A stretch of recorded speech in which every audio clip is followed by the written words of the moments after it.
बादशाह के सामने यहाँ पर गुलाम की पूरी सच्चाई आ जाती है और बादशाह अपने आंखों से देख लेता है गुलाम और सुंदरी को एक साथ।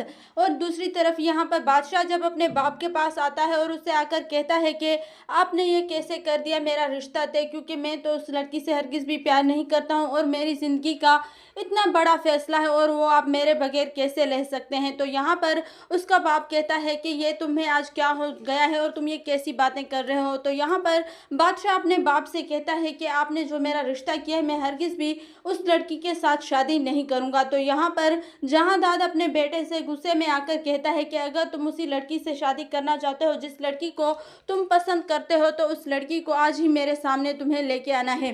तो यहाँ पर बादशाह पहले तो परेशान हो जाता है कि ये मुमकिन कैसे होगा, लेकिन वो अपने बाप के सामने गुस्से में आ जाता है और उससे कहता है कि हाँ ज़रूर, मैं उस लड़की को आपके सामने लेके आऊँगा और जो उसी ही लड़की के साथ मैं शादी करूँगा और आपने जिस लड़की के साथ मेरा रिश्ता तय किया है, मैं उसके साथ हरगिज भी शादी नहीं करूँगा।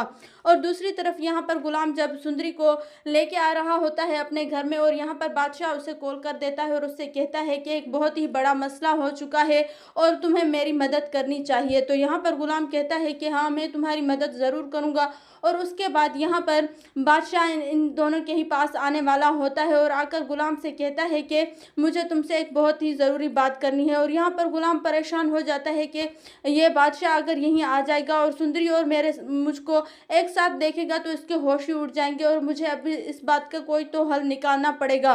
और सुंदरी से आकर गुलाम कहता है कि बादशाह हमारे पास आ रहा है और हमें कुछ ना कुछ तो करना पड़ेगा। तो यहाँ पर सुंदरी भी परेशान हो जाती है, लेकिन गुलाम बहुत ही बड़ा हल निकाल लेता है और गुलाम कहता है कि अब मुझे तुम्हें छुपाना ही पड़ेगा, क्योंकि अगर बादशाह को इस बात का पता चला कि तुम मेरे साथ हो तो वो बहुत ही गुस्सा हो जाएगा। तो यहाँ पर गुलाम पहले तो परेशान हो जाता है कि मैं सुंदरी को आखिरकार छुपाऊं तो कहाँ पर ही छुपाऊं। यहाँ पर गुलाम परेशान होते होते सुंदरी से कहता है कि तुम्हें इसी ही गाड़ी की डिग्गी में छुप जाना चाहिए। तो यहाँ पर सुंदरी को जब गुलाम उसमें छुपा लेता है और उसके बाद बादशाह आकर गुलाम के पास खड़ा हो जाता है, यहाँ पर बड़ी सांस गुलाम लेता है और गुलाम दिल में कहता है कि अब इस बार तो मैं बच गया हूँ और आगे भी अल्लाह ही बचाएगा। और दूसरी तरफ यहाँ पर जब बादशाह कहता है कि मैं अपने बाप जहांदाद से वादा करके आया हूँ कि मैं उसी ही लड़की से शादी करूँगा जिस लड़की को मैंने पसंद किया है। तो यहाँ पर गुलाम कहता है कि जैसा तुम कहोगे मैं वैसा ही करूँगा और मैं तुम्हारी मदद ज़रूर करवाऊँगा उस लड़की को तक पहुँचाने के लिए। तो यहाँ पर बादशाह कहता है कि मैं अब उस लड़की को